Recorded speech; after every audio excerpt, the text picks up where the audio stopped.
The sun beat down relentlessly over Corn Creek, a small town in Kansas, where life moved at the rhythm of harvests and cattle.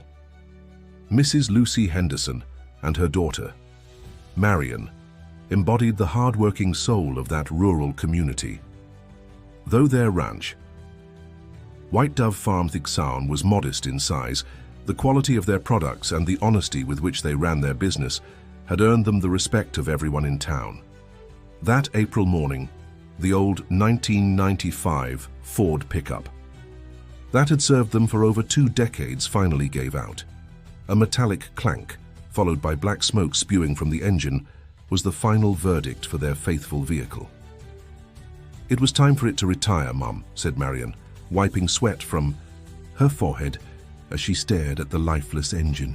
At 23, Marion combined the beauty she'd inherited from her mother with sharp intelligence and deep knowledge of farming, skills she'd gained working side by side with Mrs. Lucy since her father, Mr. Frank, had passed away after a long illness 5 years earlier. "Well, yes, honey, but it couldn't have picked a worse time," Lucy replied, mentally calculating their savings. "Tomorrow, we have to deliver the cheese and butter order to Mr. Matthew in St. Michael. And without the truck, I don't know how we'll manage." White Dove Farm had specialized in artisanal dairy products, selling to neighboring towns and a few restaurants in Topeka. Without their own transportation, their business would grind to a halt. "We'll have to buy another one, Mum. There's no other way." "With what money, Marion? We're just getting out of the debts your father's illness left us." Marion glanced at the adobe house where they'd always lived. It was simple but cozy, surrounded by fruit trees and overlooking the hills that cradled the valley. "The bank could give us a loan. We have a good reputation and have never missed a payment." Lucy sighed in resignation. "Then let's go to Topeka tomorrow. I heard Prairie Motors has good prices." The next day, after a 2-hour bus ride, mother and daughter arrived at the gleaming dealership on the outskirts of Topeka. The place was imposing, with massive glass windows showcasing an impressive lineup of brand new vehicles under dazzling lights. As they entered, their dusty boots and simple clothing contrasted sharply with the luxurious atmosphere. Marion wore a plain white blouse and jeans, while Mrs. Lucy had on her traditional skirt and a shawl that had belonged to her mother. It didn't take long for Rodney Monroe, a salesman in an impeccable suit and practiced smile, to approach them. His gaze swept over the women from head to toe, lingering on Lucy's calloused hands and Marion's worn-out boots. "Can I help you with something, ladies?" he asked in a condescending tone, as if he were doing them a favor rather than doing his job. "We're looking for a truck for our ranch," Lucy replied with dignity. "Something sturdy that can handle rough roads and heavy loads." Rodney arched an eyebrow. "Do you have a budget in mind? Because our vehicles aren't exactly affordable." While they spoke, Marion had wandered off, drawn to a gleaming red pickup, the latest model equipped with cutting-edge technology. Her eyes sparkled with excitement as she examined the features on a digital tablet beside the vehicle. "Mom, look at this one. It's 4-wheel drive, has a navigation system, and can haul up to 2 tons. It'd be perfect for us." Rodney let out a mocking laugh. "That's a Toyota Tundra TRD Pro, miss. It costs over $60,000. I think you're in the wrong place." Marion's face burned with embarrassment and anger. Lucy, noticing the humiliation in her daughter's eyes, kept her composure and smiled faintly. "I see. Then I think we'll come back another day when we've reconsidered our options." Her voice was calm, but her eyes held unshakable dignity. "If you want something more in line with your means," Rodney added, pointing to a secluded corner of the dealership, "we have some used models over there. Nothing as nice as what your daughter was looking at, of course, but at least you'll be able to afford the payments." Marion was about to respond, but Lucy firmly took her arm. "Thank you for your time," she said, and they walked out. On the bus ride back to Corn Creek, Marion couldn't contain her indignation. "Did you see how he treated us? Like we were beneath him just because of our clothes." Lucy gazed out the window, thoughtful. "Don't worry, honey. Appearances deceive, and sometimes life takes turns no one expects. What Rodney Monroe didn't know, what no one in Corn Creek knew except the Mr. Stephen, the town notary, was that 3 weeks earlier, representatives from Northern Agribusiness had visited Mrs. Lucy. The company wanted to expand in the region, and the strategic location of White Dove Farm, along with its natural springs, made it a coveted property. After much deliberation and sleepless nights, Lucy had signed a sales contract. The money was already in her bank account, a sum she'd never imagined possessing. But she'd decided not to say anything until she had a clear plan.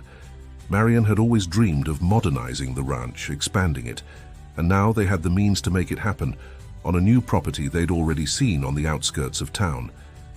"Tomorrow we'll go back," Lucy finally said, "but this time, honey, we'll go prepared."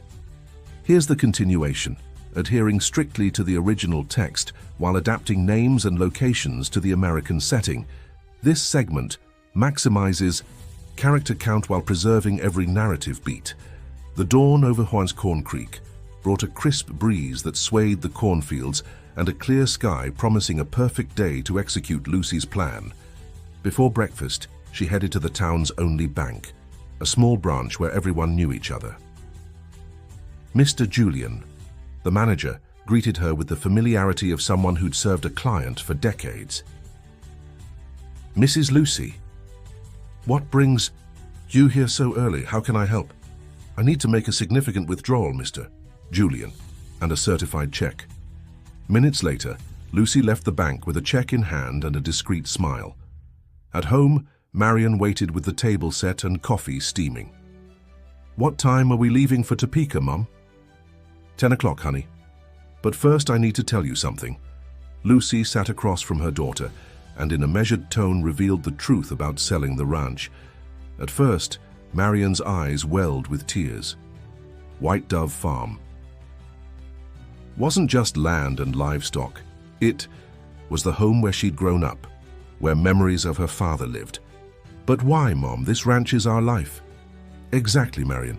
Your dad always wanted a better future for you, and so do I. With this money, we can buy the Mendoza's property. 3 times larger. You can modernize everything like you've always wanted, expand the business, even hire help." Slowly, sadness gave way to understanding, then excitement. Marion's mind raced with possibilities. "Did you hear back from Mr. Fernando and Mrs. Teresa Mendoza?" "Yes, they accepted the offer. When I told them it was for your modern farm project, they were thrilled. They've always adored you since you were a girl." By noon, Lucy and Marion stood again at Pius, Prairie Motors. This time Marion wore a simple but elegant dress, and Lucy a pantsuit reserved for special occasions. Both had styled their hair, and carried a small briefcase with important documents and the check. Rodney Monroe was assisting other clients when they entered. He glanced at them, noting their changed appearance, but turned back to what he deemed higher value customers. "Let's speak to the manager directly," Lucy whispered. They approached the front desk and requested the supervisor. Minutes later, a middle-aged man in a dark suit and red tie introduced himself. "Edward Vance, Q, sales manager. How can I assist you?" "We're interested in purchasing several vehicles for our new business," Lucy said confidently. "My daughter and I recently sold our property and are expanding operations." Edward invited them into his office, an elegant space overlooking the showroom. As they spoke, Rodney passed by and froze. The women he'd dismissed yesterday were now huddled with his boss. "We need 5 trucks of the same model," Lucy continued. "The Toyota Tundra TRD Pro. We saw yesterday would be perfect." Marion nodded, secretly relishing Edward's stunned expression. 5 units is a substantial purchase, Mrs. Henderson. May I ask what business they're for?" "We're expanding our artisanal dairy production," Marion explained eagerly. "We just acquired Springwater Ranch near Corn Creek and plan to modernize operations. We need reliable vehicles to transport products to Topeka, Kansas City, wires and beyond." Edward listened intently. "We can offer an excellent corporate package. Have you considered financing?" "Actually," Lucy interjected, opening her briefcase, "we prefer paying up front." She placed the certified check on the desk. Edward's eyes widened. The amount covered 5 luxury trucks with plenty to spare. In his 15 years as manager, he'd rarely seen such a cash payment.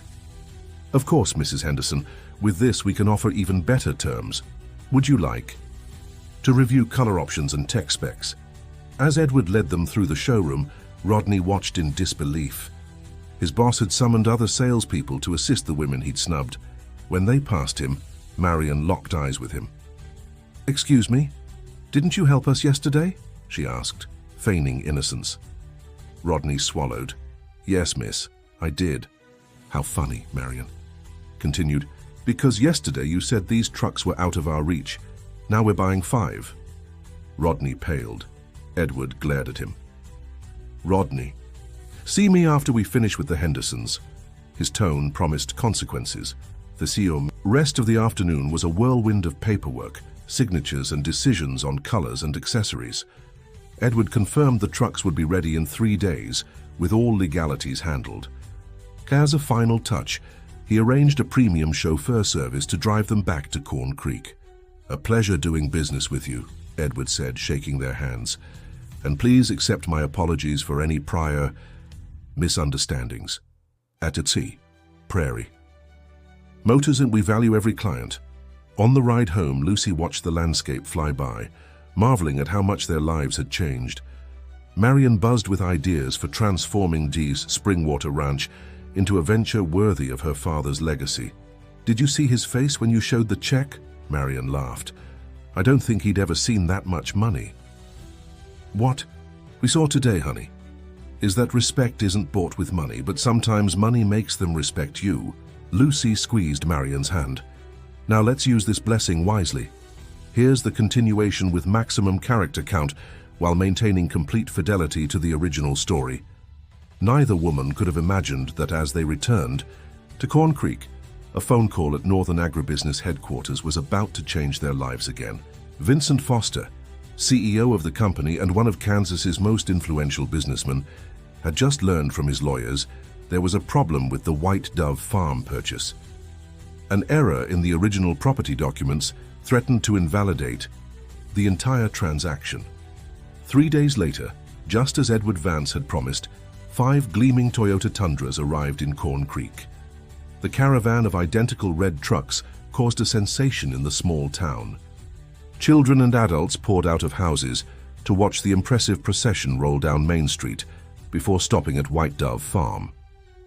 Lucy and Marion accepted the keys with equal parts pride and humility. To celebrate, they hosted a small party for their closest neighbors, sharing food, music, and news of their upcoming move to Springwater Ranch. "It feels like a dream," Marion confessed to her childhood friend Carrie Owens as they watched kids play around the trucks. "I still can't believe we suddenly have all this money." "You deserve it, Murray," Carrie replied. "You and your mom have worked harder than anyone." The party lasted until sunset when most guests had left. They were just cleaning up when a sleek black luxury car pulled up outside. A distinguished man in his 50s stepped out, followed by an elegant woman and a young man about Marion's age. "Good evening," the man said, removing his sunglasses. "Are you Mrs. Lucy Henderson?" "Yes, I am," Lucy answered cautiously. "How can I help you?" "Vincent Foster, CEO of Northern Agribusiness. This is my wife, Ellen, and my son, David." Lucy and Marion exchanged surprised glances. They hadn't expected the company owner himself to visit. "Please come in," Lucy said, regaining her composure. Once inside their modest living room, Vincent got straight to the point. "Mrs. Henderson, we have a problem with your farm's purchase.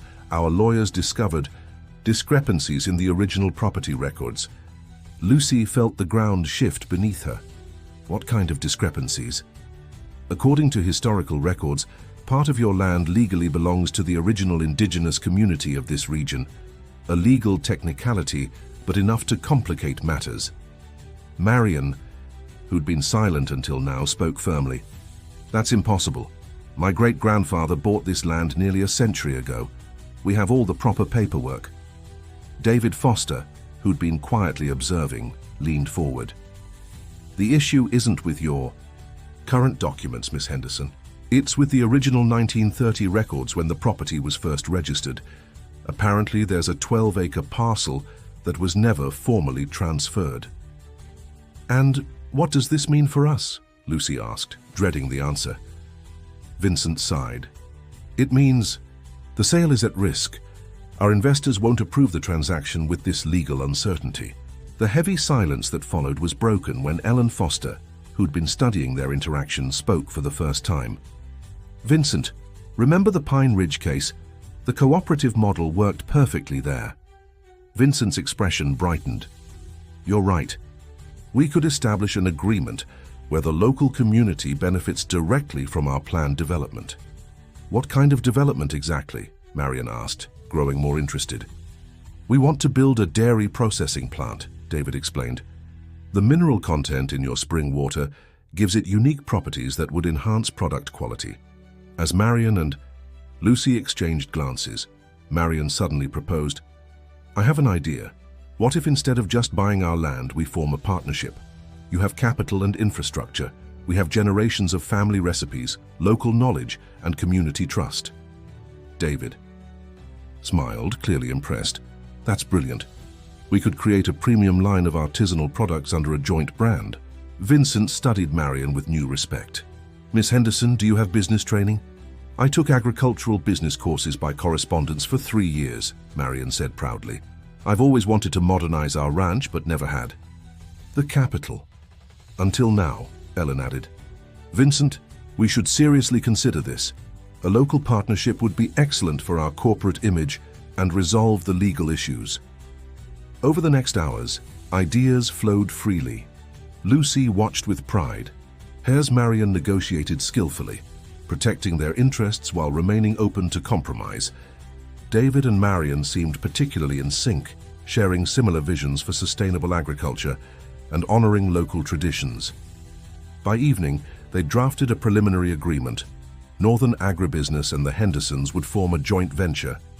The processing plant would be built at White Dove Farm, while Springwater Ranch would remain their exclusive property for developing gourmet products. Both women would help manage the industrial facility.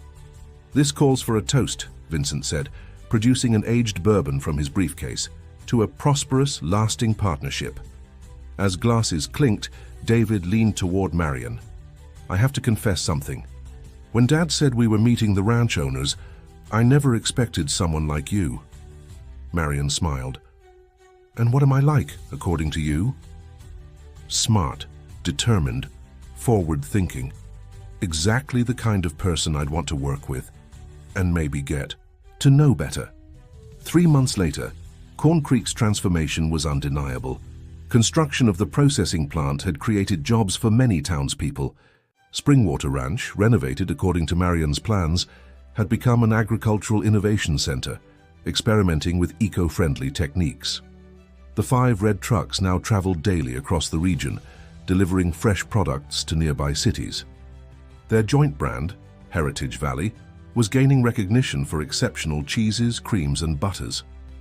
One afternoon, as they supervised production at Springwater Ranch's new creamery, Lucy watched Marion and David working side by side.